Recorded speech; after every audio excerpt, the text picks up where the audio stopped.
as told by us.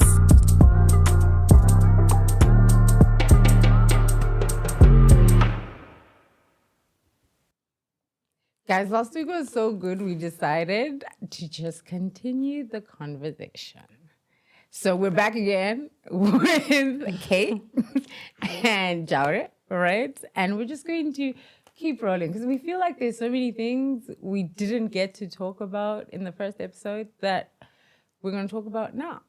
So, guys, take two. Where did we leave off? Also, just a side note, I find this very interesting, right? I even did it in the previous episode where I was like, Jaure. And you're also saying, you're calling him Jaure by his surname. Yeah. Right? Like, just could you tell us how you met with Jaure? Like, when did you meet? Do you know what the thing is? Right? What was your meet cute? Actually, do you know what's actually funny? Like, I've known him since primary school. Since primary school? I did. I actually knew him when he was at Hartman House and I was at Highlands, right? But like sports. That's Wangoji Mustoka. No, but sports. You heard me say sports. Sorry. Sports. But then when I ended up going to convents and he was at St. George's, then, that's my brother now. Yeah. You know what I mean? So that's actually how I met him. So I've known him for a very long time. You went to Highlands. I also went to Highlands. Oh, yeah. There's a lot of like commonalities in a lot of us. I find that even when you're just interacting with other people just outside, like meeting you, Kate, right? Yeah. It was like, oh, you went to the school. I mean, I've never been to like Ulawayo convent or anything, but it's like I still find that we have some similarities, like some common threads. And Parara is very small. It's so tiny. So we're continuing the conversation. Okay. I'm gonna start. I was gonna say with Jaure again. No, I think that's just your natural inclination. That's my natural state. Okay. Now, tell me what life is like now. What are you doing? I know how you got into it now, but first say what you're doing and then I'll tell you why I'm asking this question. Okay, so I'm currently a web developer, software developer, systems administration. That simply means I build systems and then I manage them. Right? And do you do them for yourself or do you do it for somebody else? So I'm a consultant. I'm not an employee. And, again, I'm going to speak into that with regards to the original topic. Mm-hmm. But, yeah, I have my own clients that I got through just networking, right? And people just putting myself out there. I recently just built myself a personal website. I was like, I'm building all these websites for other people. So, hit me up at tjthedeveloper.com. Do we get a family and friends discount? Yes, you do. That's the wrong answer. Yeah, only because you guys want to, learn from me. Oh, so okay. That's like a relationship building. Look at you making us look good. Okay, keep going, because I have more questions. Yeah, so right now, that's what I'm doing. However, there are challenges to being a consultant. Whether you want to call it consultant, freelancing, whatever you want to call it that. Because if you write an invoice, it's due on a specific day, they might not pay on that day, And having moved out, your landlord doesn't care. Your landlord doesn't care. Yeah. It's that simple. They might understand 1 month, Yeah. And even when they're understanding, they're just, in their head, they're like, oh, wow, another one. Okay, let's, Another excuse. Exactly. Or another tenant on it, So you can do that once or twice, but like consistently, that'll be a problem. And for me, I'm not trying to slide back, as much as, if it happens, where I'm like, mama, I'm coming back, But I am trying my hardest not to. And so speaking to that, there's advantages to having a 9 to 5, right? And so you're forced to think in terms of the most realistic thing when you're now in the situation. So when you're now forced to pay rent, forced to pay bills, yeah, you're like, can I timber for fiber cables for Tawanda? I'll do it, guys. To pay bills. You get into that. So that's what I'm doing. Has it yet come to the point where you've had to do something else? Say a client, the client's not going to Absolutely. pay on time. Absolutely. So I have to figure out how I'm going to at least make rent money. And Yeah. what did you do? I'm low-key still going through that right now, actually. I was late to pay my rent in December, but landlord was kind of understanding of that. And so ever since that happened, I was like, okay, how can I get, because again, I control my time as a consultant, right? So it means I can have a 9 to 5 and then work around that, which is what I'm trying to build now, right? But it's much easier to do that than the flip side, than the other way around, where you're in a 9 to 5 and then you're trying to build something. Yeah.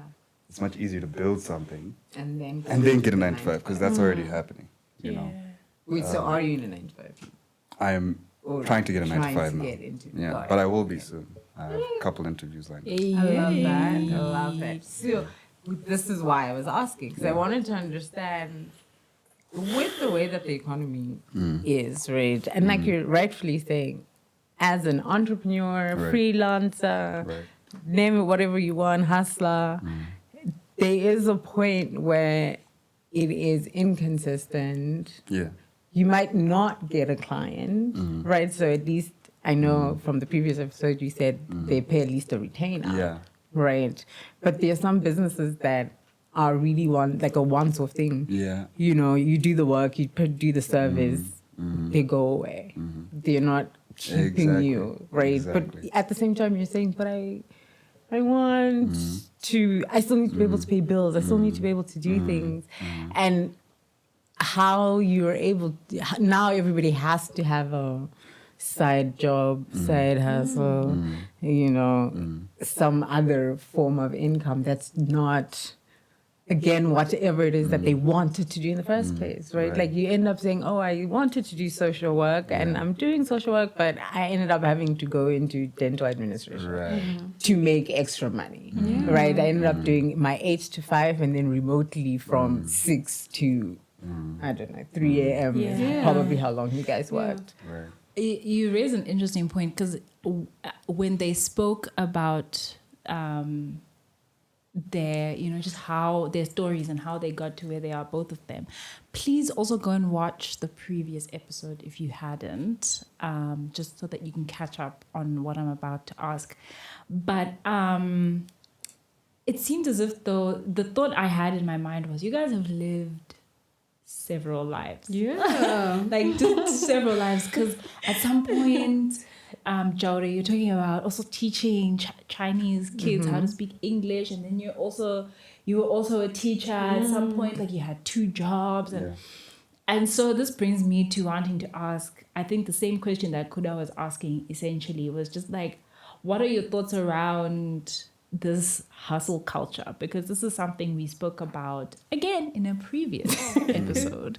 And in the previous episode, we were basically talking about how we're just tired of how life is forcing us to always hustle, right? Like sometimes you just want to have your regular, stable job without having to hustle for like the side income. Like, how are you guys navigating? I know TJ, you've just spoken about like already you've established something and now you're trying to get back into the 9 to 5 spiel. But like, Kate, for you, how has that been, considering just like everything that you've been through and having to start again? How is that, like, does that hustle life been for you? You don't have a choice. I think you do not have a choice, especially if you interact with people a lot. Like if you have to pay rent, if you have to pay bills at home, you do not have a choice. You have to hustle. Because one thing I'll tell you about a regular 8 to 5 is it's never going to be enough. It will never be enough. And you need something to fall back on, especially if maybe if your employer is not able to pay, You need something to fall back on. So you definitely need to have that. I remember when I started college, I was teaching. And then I left there after 2 years, and then I did my internship, and I was still doing dental administration as well. So I was traveling from Hetfield to Chitungwiza at 7 a.m. in the morning and finishing work at 4, and then going to town to work, and then coming back home at 2. And then you have to be up at 6 so you can make you will have to do it. And that is adulting for you. You're going to be forced to do things that are not comfortable. You have to give up a lot as well. Time with your family. And it's crazy because now that I think about it, now that I'm back home, I'm actually seeing my nieces and my nephew. They're so grown, and I've missed so much of it because you're constantly tired. There is no time. You are working and you are making the money, but at the end of the day, that money is just going towards bills and you're not spending time with your family and stuff. So you don't have a choice, but we need to find balance, and that's why we're here. The rat race, like, take me out of it, guys. It's okay, take me out of it. And do what? Especially if you like things. Like, I like things. I like nice things. I want to go out. I want to travel. And unfortunately, you can't do that if you just have one job, per se. I think for me, again, like we said previously, like this really feels like uncharted territory, right? Because the only people we can compare ourselves to is obviously our parents, right? They had one job and like it was fine. Yeah, so why can't I? Houses. And it was and like like kids. Like, how are you guys affording kids in this economy? I can't afford me with 2 jobs. What do you see what I mean? Yeah. And because we were sold the lie of go to school, get your degree, find a profession, get into your profession. From then on, you could do anything. You can buy a house, buy a car, do na. And now it's like, wait, I bought into this dream that you guys were selling me, and now you're like, oh, oops, sorry. Oh. Hans Vaga changed a key. Yeah. They changed the key, bro. They changed the key. They changed the key. Yeah. Do you guys regret like the paths that you took, in the sense that like fighting for a degree, because it is a fight. Like you're legit like fighting to make something of yourself. And then when you get out of it, then you realize, it's just a piece of paper. Without like the network, I can't use it. Like, do you guys ever feel like you regret? Education is important, guys. Even in your reasoning, your interactions, the opportunities you get from other people, they will always pick the educated person. Of course, you need the legs, but I wouldn't say I regret it at all. Yeah, I wouldn't say I regret it as well. I think we live in a different economy than from our parents, right? This is 20, 30, 40 years removed from when they blew up, right? So the whole degree and, get a job and, get a house, that line doesn't exist anymore, at least for the majority of people, right? And so it's a weird time for us to exist as adults because we have to constantly reinvent ourselves. That whole starting again thing that we spoke about in the last episode, it's something that can make one feel like they're starting over and they could have made more progress, especially when you then go on Instagram and see people actually making progress, or maybe it's not progress, it's just on-screen progress. I don't know. But you live in a time where you can have a job and a side job, and that's enough just to pay your bills. Yeah. A lot of people don't have savings. A lot of people don't have significant savings. So at the same time, you see people who might not have followed that traditional path that you did, having achieved way more. Ooh. Yeah. They're not as smart as you are. They don't have a degree. They didn't even go to school. They didn't go to the schools that you went to. They dropped out in high school and blew up. And dropped out of high school and blew up is different. Yeah, but it's and growing up and observing that, it kind of makes you be like, okay, so if that person can do that, then there's certain education that I'm missing, right? I might have formal education, Yeah. but I might not have economic, street. financial, That's street, good, all of yeah. these things. Education. Yeah. And so that's, again, coming from one frame to the other can be terrifying. Like you've been straight, you've had a 9 to 5, you've got 2 degrees, and then once you can get into the streets and hustle. You know, Yeah. it's imposter syndrome 101.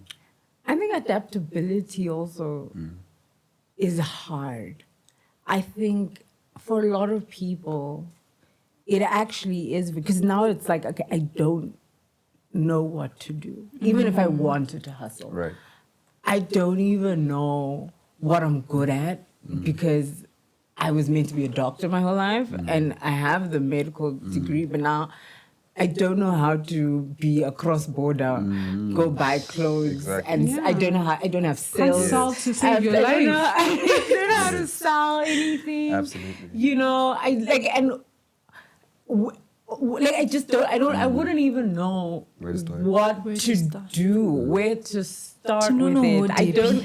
I don't even think I have a skill. You know, like if you did art, maybe you can say, if you had pursued art, maybe I can sell some art. Do you know what I mean? But like, Yeah.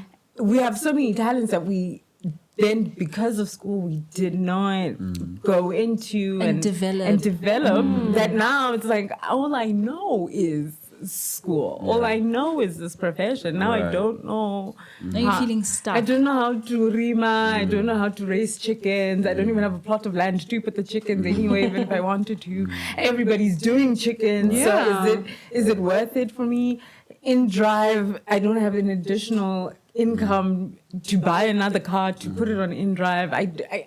I don't know. And I think that like makes you so paralyzed in I want to do, like, it's not that I'm lazy, Right. it's not that I don't work hard, I just don't know what to do. And where that to I think start. that being unable to adapt, also just being paralyzed, is where a lot of us have found ourselves, because we don't, everyone will tell you, Chumbo, try it, but you're like, She mentioned living many lives. I was a makeup artist at some point. come okay? on now. You see? And I Makeup realized, makeup artist. And I realized quickly that I am an 8 to 5 girl. So what do I do if I'm an 8 to 5 girl and there are no 8 to 5 jobs?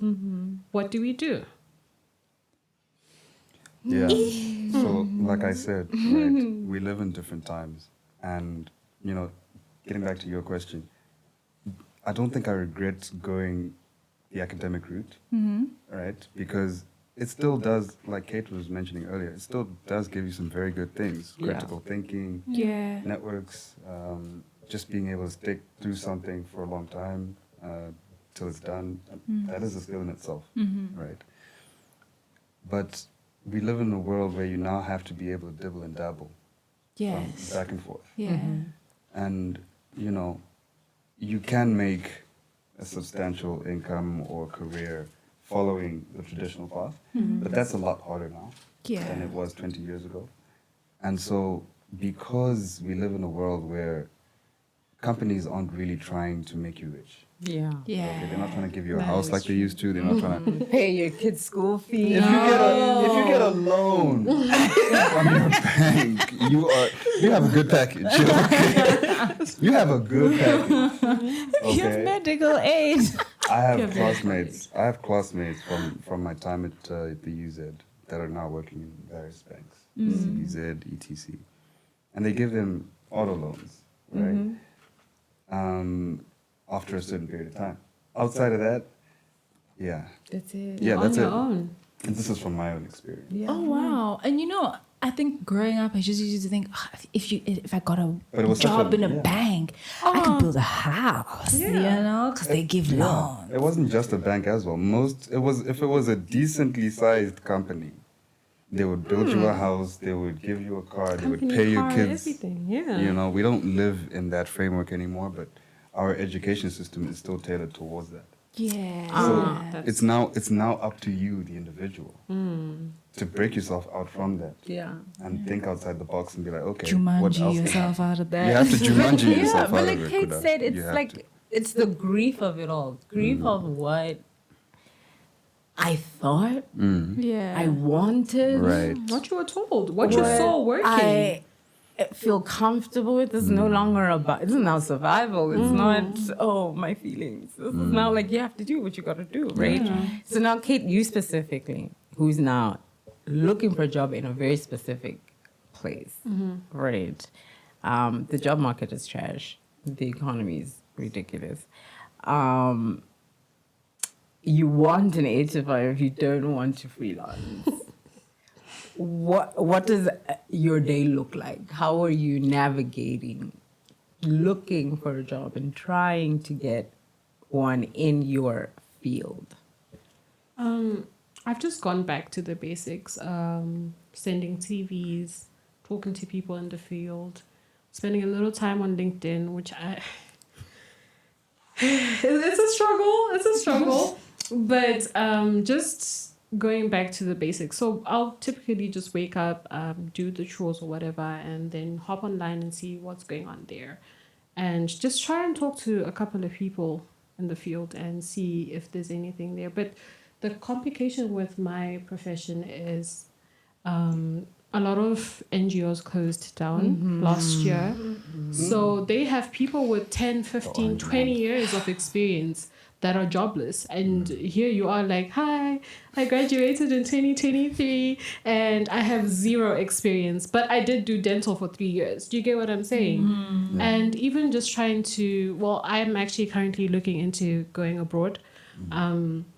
Starting that process, they are like, okay, that's fine. You have your papers, you're registered, but where is the experience? And how do you explain that to somebody in Australia and the UK that, look, I have the papers, but there are no jobs. And even voluntary work right now is tense. There are no voluntary jobs. So, yeah. Tip my one, guys. So are you also entertaining doing other things In the meantime? I thought about that, and I just made a conscious decision that, look, when I started Zimworks, it was just to be there for like a year, with doing the dental stuff while I prepare, the tests and the registration fees. And then I got comfortable. So I just told myself, look, even if you find something else that is not linked to what you want to do, you can't take that up because you're just essentially trading one thing for another. And it's not progressive steps. You're just going to the side and you'll still have to come back to where you're at right now. So wait it out. Something will happen. Keep talking to people. We pray. But that has also been fractured a bit because I'm like, God, I did everything right. I am a Christian girl. I'm praying. I'm fasting. I did Hallelujah Challenge last year and I was working. And I was just like, here I am. And I promise you, we did Hallelujah Challenge in October. November, I lost both of my jobs. Both of my remote jobs. Wait. I don't know what Hallelujah Challenge is. Cheeto. Oh, gosh. Same as TJ. Really? Exactly. So it's just like Christians gathering together, praying at like midnight, but Nigerian time, led by Pastor Nathaniel Bassi. People from different what's the word? Denominations. Yeah. Yes. Oh, cool. And we just pray for like an hour, pray, sing, dance, and just worship God. It's not to get stuff from God, but to just give thanks to God. And for me, I did that with, okay, I'm giving thanks for everything I have. I'm grateful. Like I am always like, I am so grateful for this.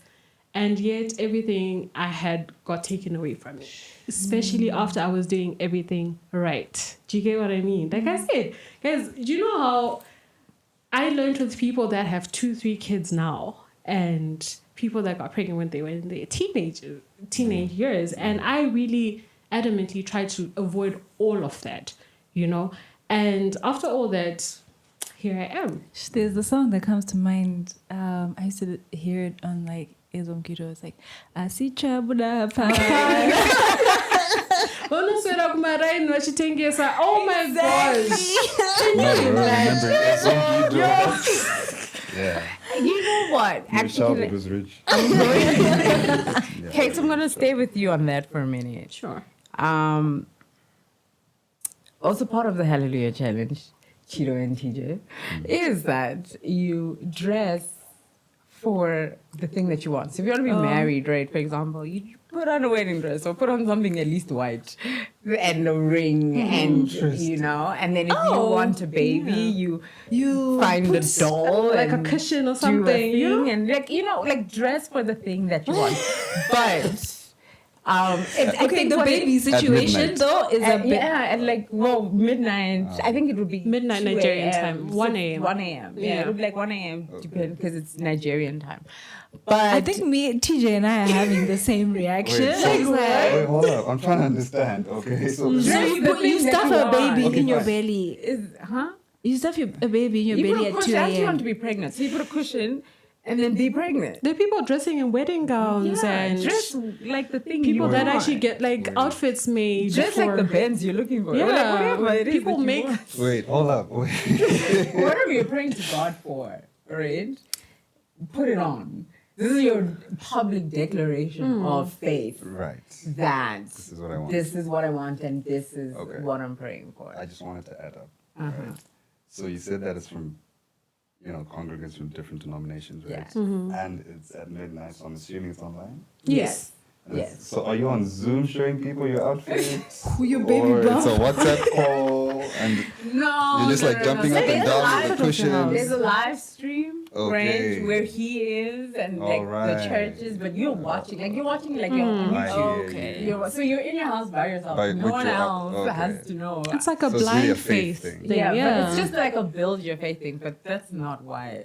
This is not why I was thinking. Yeah, that was a weird segue. But This is not. But what I wanted to say is, I'm assuming I don't know what dressing like social worker looks like, but the point is you again did all the things. If you woke up at 1 a.m., I'm assuming because also before the Hallelujah Challenge, the Hallelujah Fast. Yeah. So you did the fast first, and then you did the challenge, which is 21 days, and then. It's a long time because you fast for 9 days, It is. 21 days, you Okay. do the actual challenge. All right. So you've done all of these things, then you lost your job. Both of them. Both your jobs. Yeah. Right. And so my issue is now more on the faith, the Christianity of it all. Right. We also know that the point of it is, yes, you're going to dress like the thing that you want, but we're not saying you're going to get it. I've seen people who've done, like they wanted marriage, they did 6, because they'll be like, there's like 3 Hallelujah challenges in a year, I think, or 2. 2. Right, there's at February least and 2 February and October. October. Yeah. So they would have done both for 5 years, and this marriage still hasn't come. You would have done the baby thing for both. So that's 10 times. sorry. That's 10 times, and the kid still doesn't come, right? Yeah. And now, not only did it not come, you lost 2. What is your faith like in that moment? You're saying, God, thank you. I know I'm not doing to receive, but I mean, come on. Sheesh. It's in shambles, I will not lie, because while I was working, it was hard to even get up for church because sometimes you're working Monday to Friday, sometimes Saturdays as well. So you're at church here and there, and then you'd have like smaller groups like cell group that will try but you're not attending that as well. So they are progressing with their faith and you're still stuck. But you can't. It's difficult to then try and balance everything. And for now, my faith is in shambles because I'm like, God, I did everything right. I was praying, I was fasting, I would attend church as I could.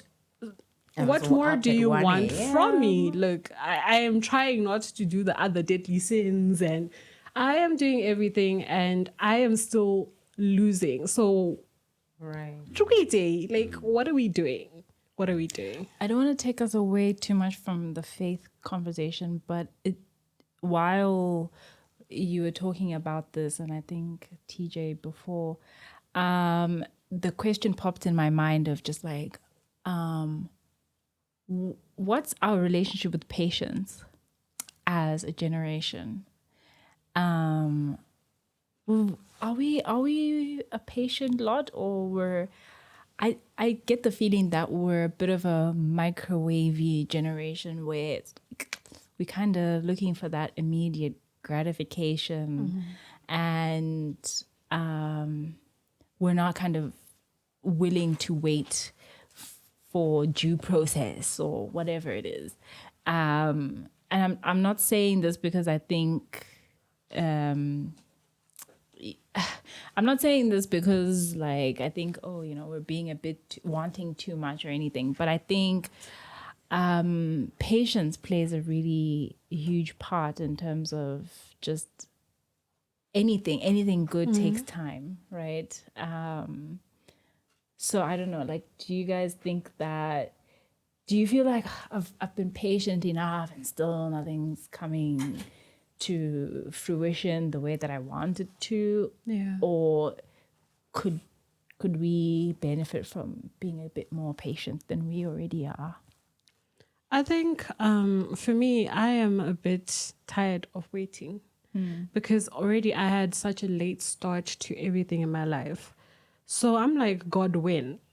When? Because other people went to school, they finished high school at 18, finished college at 21, 22, got into the working sector and stuff. I got to college 21, 22. I finished high school at like 19, you know. But like, God, when? I have been patient and I have been putting in the work. You know, the whole waiting season, I have been waiting and I have waited.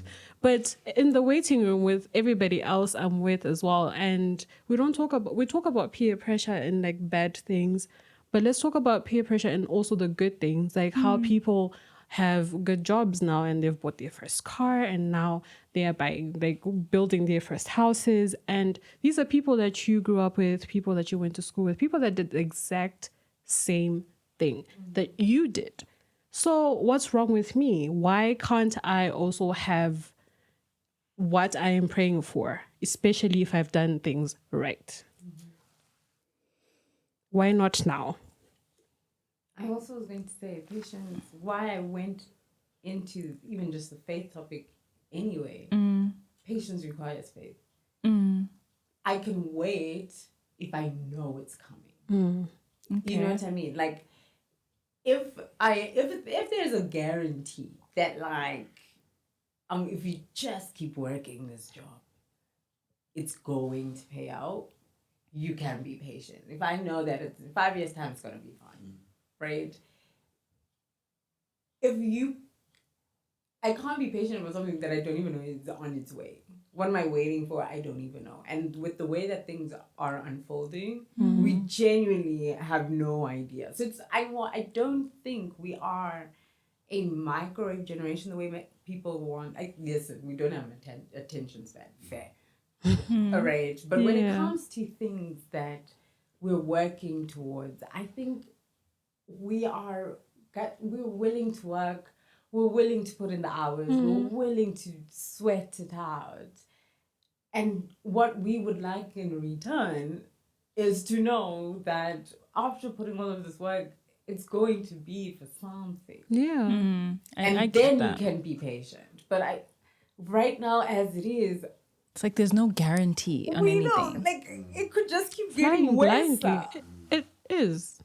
I laugh at like, that's the only way. That's like a coping mechanism for me. It's just like, okay, let's laugh it out. It is, guys. If we actually really deep it like that, things have really gone worse. Education is not working anymore. Street work is not working anymore. Saka, what must we do? We must scam people now. Is that the next stage? Like, what are we supposed to do? You know. What I've noticed, just in general, is that speaking to this patience thing, that we're still on, patience is key, but patience without strategy, there's no point in that, in my view, right? And like what I was saying, listen, you need something that, look, you might not know what, you don't have the final picture, right, in 4K, but you know that it's going somewhere, it's leading somewhere positive. Like there's a direction and there's light at the end of the tunnel. Even though it's faded or it's hazy from where you're standing right now. But it's different from when you keep doing the same thing repeatedly and there's no results. What do we call that? I wasn't going to say that. I was going to say insanity. But I was about to say insanity, but... Which is stupid. Yeah, so I think within your patience, within your faith, I think there also needs to be a good dose of realism, a good dose of what's on the ground and what works, what has worked for others in the same space. Never mind just Instagram influencers or whatever, just in general in life, right?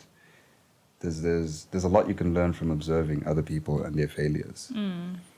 And again, we live in a generation where we don't have a blueprint, guys. We really don't have a blueprint, and we are literally making it up as we go, for the most part. And so it's hard to be patient with something that you're still figuring out. It's an experimental stage or whatever. So yeah, it's Jirwatu.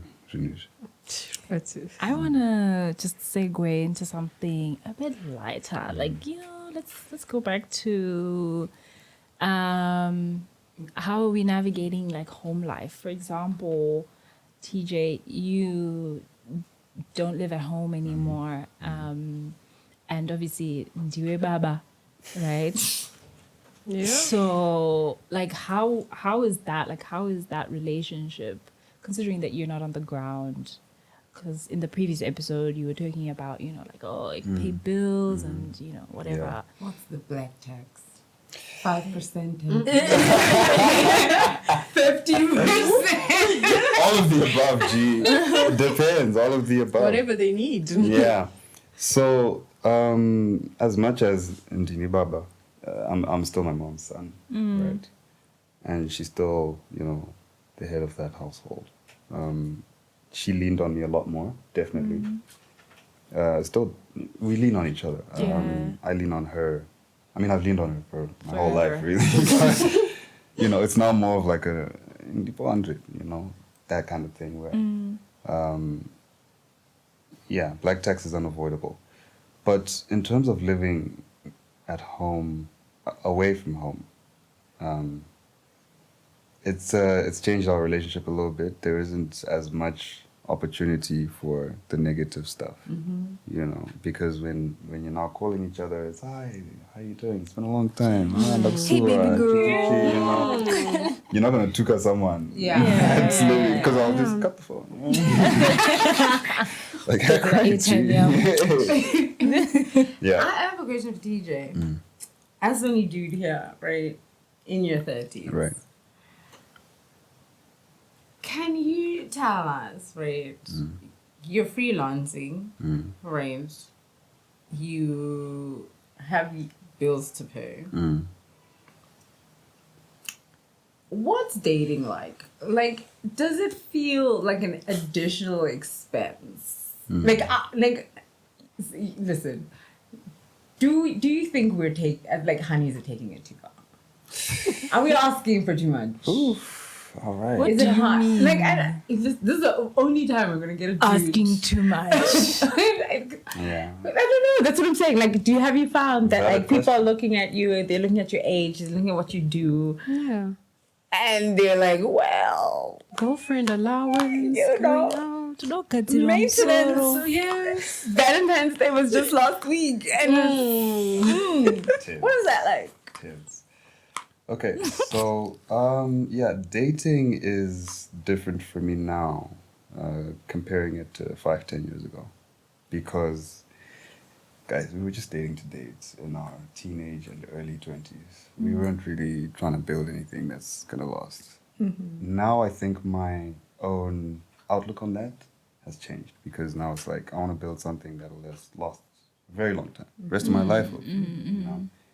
And so the way you approach that is different from the way you approach, this is just, Njolo things. And so if you're in the Njolo things, yeah, you will spend all that money, because at the end of the day, you're trying to get into there, right?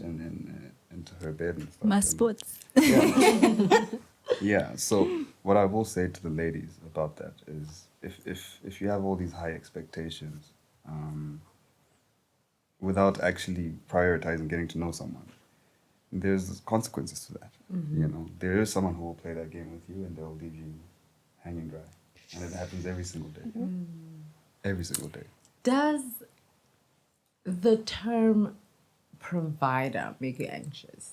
No. Like when somebody says, like, Hey. I want No hesitation. I want my man to be the provider. Does that make you feel like, how, but we're both working? How, but like 50-50? How, you like, does it, or does it just say, listen, the economy just doesn't call for that? And like, can we both do the things together? Or Yeah. what's that like? So the way I look at that is, first of all, I have no problems with the word or term provider. I think as a man, you're supposed to look at yourself from that frame. We live different experiences as men and women. We have different expectations from society.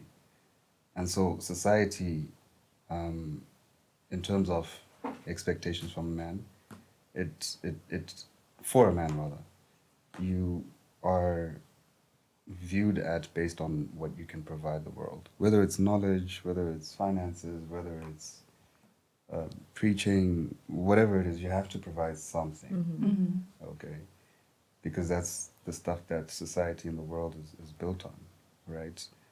Now, that's different from the provider lens that a lot of ladies have these days, where it's like, oh, I don't want to pay any bills, I don't want to do this, I don't want to do that, right? Because as you rightfully mentioned, Kuda, the economy can take the man's job away and you're still employed, right? That shouldn't change anything, because what he's providing for you is more than just finances, Okay. right? What else he bringing? So if you were the solid man, right, and this is someone who is capable of starting a family, right? If you have someone with a good work ethic, even if he loses a job, you know, in a few months' time, I think that's because of his mentality, he's not a victim. Right? The other people who, if they lose their job, like like you said, they have no idea what they're going to do, and then they just, go into a self-isolation or whatever because the world is too overwhelming. I think a man is supposed to provide hope, courage in such circumstances to himself and the people around. Oof, And right that will, notes. and you'll see that over an extrapolated period of time, Yeah. that man is able to provide Right. for you, including financially. But you'll find that a lot of women leave the financial definition the provision definition just with finances. Do you understand? But there's so much more. There's spiritual leadership. There's emotional intelligence, which a lot of guys don't bring to relationships. Right? Because we weren't raised for that. Right? We were raised to be dependent. We were raised to be reliable. We were raised to solve problems. But sometimes girls don't want you to solve a problem. They just want you to hear them out. TJ, I said this before. You're so wise. Very. So Yeah. when we speak about provision, there's so much more than a man can provide. And again, if a man comes to you and saying I can provide finances and that's all he's talking about, run. And I know you guys don't want to because you see Birkin bags and all these things, but yeah, it's when you're spending the rest of your life with someone, that money at some point. It's inevitable. It's It is cyclical. absolutely inevitable. Yeah. So you're looking at the foundational things that make the man what he is, and that's what you should be attracted to. Don't be attracted to the outside flashy things. Those are just But signals. they're pretty. Pardon? The outside things are pretty. Yeah, And they shine. yeah. Until they don't shine anymore. Until the hair, exactly. Yeah. So that's I don't shy away from the provider word, but I think a lot of people misunderstand the provider word. Before because our time is running out, and I wanted to actually pose the same two questions that you just answered to Kate. So I think the first one was for you, because for TJ it was how are you navigating just the home life outside of home. So now for you, how are you navigating going back home, having been on your own? and just like the rules that come with that. And then the second question would now be the dating situation. How is that for you before we... Okay, so navigating home has been interesting. Like I said, my support system has just reset everything, and they're like, it's not like that anymore. You know, you have support, whatever you need. If you need to take a nap, if you need to go out, whatever, do what you gotta do. Also, wakura. I'm not the same age as I was when I moved out as well, so they respect that I'm an adult as well. But I was also telling TJ earlier, and I was like, you know what? It's crazy now that you go back home, and now there's still these little things that seem like small stuff, but to me, at some point, it would get to me. Like you have things like drink revana, you know, and to me, I'm like, no, I respect that because, you know, people have budgets. Now I'm in someone else's house. I have to respect that. Right. It's not my place anymore. And it's not bad, guys. Like, if you want juice, just go buy juice. It's not that deep, you know? So these things would bother me, Kudara. But now I'm just like, oh, okay. I get that. Otutengo drink For their lunch boxes and stuff. And I think that perspective has really just changed the way I have been living with people now. Does it? Sorry, but does it feel, because you're not working? Do you feel? I don't know what the word I'm trying to use is, but like restricted, like financially, obviously, like. Of course. And what does that? Like? Let's say you wanted an extra piece of meat. Are you gonna go, or do you feel like what is that like? Well, I haven't been eating as much lately because unfortunately I buckle under stress. And so I haven't really had that type of, but I do like have days where I want like a seafood boil, and you can't get seafood boil for like 6 people and that's expensive. But like I said, I have a very strong support system. I just call my brother. I'm like, hey, I'm having one of those days. You know, I don't have a boyfriend to be doing that to. So my brother and my dad, and you know, I'm like, okay, I'm having one of those days. Can you like hook me up? I like that. And it's okay to ask. For me, I was hyper independent. I was doing everything on my own. So now having to come to a place where I have to be like, hey, I need data. They're like, but kuna Wi-Fi kumbawa, and I'm like, no, I need data. They're like, oh, okay, cool. You have to adjust. That is what is there. And you just have to make do with what you have. What was the second question? I really love that response. Yeah. The second question was the dating Oh aspect. my gosh. But I think you already kind of answered it. But anyway, just but like, not to say single or whatever, but just how has that like been? Like, what does that look like for you? Okay, so when I moved out, we have this term that we call when your frontal lobe develops. Mine developed when I was outside of home. So the way I related to men was very different. I used to have this whole, and I eventually moved into my own place and understand a man has responsibilities as well. He's got to pay rent, he's got bills, he's got black tax. If we go out for a date, cool, what can I buy? If you're buying the food, I'll get the drinks. It's very controversial. I haven't been with men that allow me to do that, but I actually don't mind doing that because I understand. They don't let you. They Girl, they where are never you let dating? me. Oh. I would They love for will never somebody let to me lift help a me with finger. I promise you. See, what we often hear is the opposite. They're like, all the dudes like want the girls to be paying for things. It could never be me. That's what I'm saying. For you to say there are actually in this country that are saying, girl, don't touch it. Don't lift a finger. Yeah. I've they would not let me because I don't know if it's a pride thing or if it's just them just taking Girl, responsibility. your pick are different. You're picking right. I wish, but because I've experienced people like that, I always assumed, well, that changed. Like I said, when I moved out and I could afford my things, and I'd meet people that would be like, no, don't do that. Because maybe they knew I could and they would want to take that responsibility. But now that I can't, I am struggling. Like, I'll give you an example of a couple of weeks ago, I was introduced to somebody and he's got his things together. And I felt so inferior. And I'm like like, okay, if I do date you, like, what am I bringing to the table? Like, am I self-sufficient? You are the table, baby girl. I am the table, yes, but guys, let's be realistic. Yeah. I when I speak of partners, I do not speak of a partner to come and take care of me. Yeah. I want a partner to build with. I want to actually build with someone. So what am I bringing into that aspect? And for me, I don't casually date.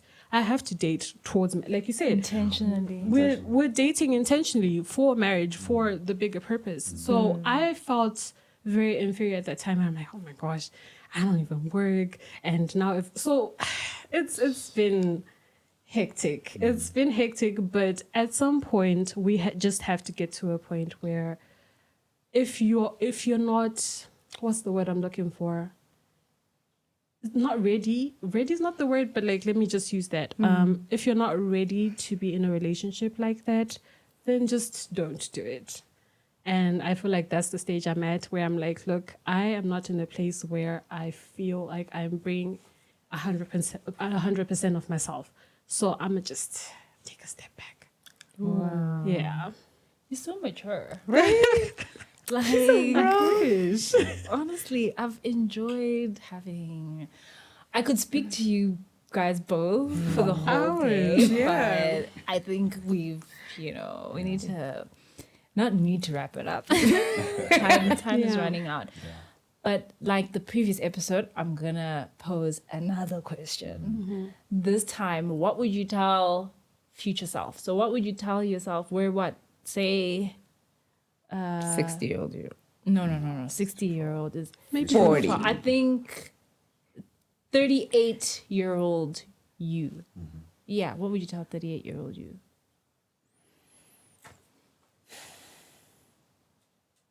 I would just say, girl, I hope you made it. Girl, I hope you made it. Like, I hope it paid off. And you figured it out. I hope so, girl. Because otherwise what? We're putting in a lot of work, girl. I hope. So the whole point of me asking this is because we're going to put this out on the internet, right? So obviously 38-year-old you, I hope Watches you'll this. remember to come back to this and watch this. So this is kind of like a time capsule for ourselves. I like that. So What I would tell my 38-year-old self, that's in the future, 6 years in the future, because I'm 32 right now. 38, pushing 40, I guess. you'll be Anka. I hope I'll be dad at that point. That's the first thing. You hope you're a dad. I hope I'll be a dad. Love. Okay. That's the first thing. I'm very big on family. And I would tell my 38-year-old version that I hope you've stuck to what's important. It's so easy to get lost in this whole paper chasing, rat race, trying to live a certain life that you can't really ever reach, that you forget that it's really all about family, guys. I all of this, like everything I'm doing is pointless if I don't get married and have kids and have someone to give that to, or to share that with. So, Oh my gosh. yeah, I hope my 38-year-old version of myself has a wife and kids. Love that. Yeah. Okay. What I would tell my 38-year-old self would be, you know exactly what you want. You know exactly who you are. And even if you have to pause and do something that is not necessarily what you want to do at the time, but as long as it gets you to exactly where you want, keep doing that. So cute. Love. I don't know what I would tell 38-year-old me. I think it would be something similar to TJ's, just to say, I hope you're stopping to take in the beauty of it all. I hope you're living. The jacaranda leaves. Yeah, the jaguar. I hope you. I hope you're them. living. I hope you haven't been swallowed up by chasing material things. I think I would say, I hope you're living. I hope you're happy. I hope you're whatever that is, like if it's within the family or whatever, I just hope that you're living. for yourself and that you're living your full expression, I would say. Yeah. Yeah, it's beautiful. Thank you guys. This was lovely. I hope we all come back, circle back to this video on our 38th birthday. Yeah. We will. Yeah. Yeah. Thank you guys for sticking around Thank you for a having part 2. This was so fun. me. Yeah. This was Thank you all for beautiful. watching. Thank you. Bye. And also, please tell us what you would tell your 38-year-old self in the comments down below. Thank you. Bye. Bye. And now, as told by us.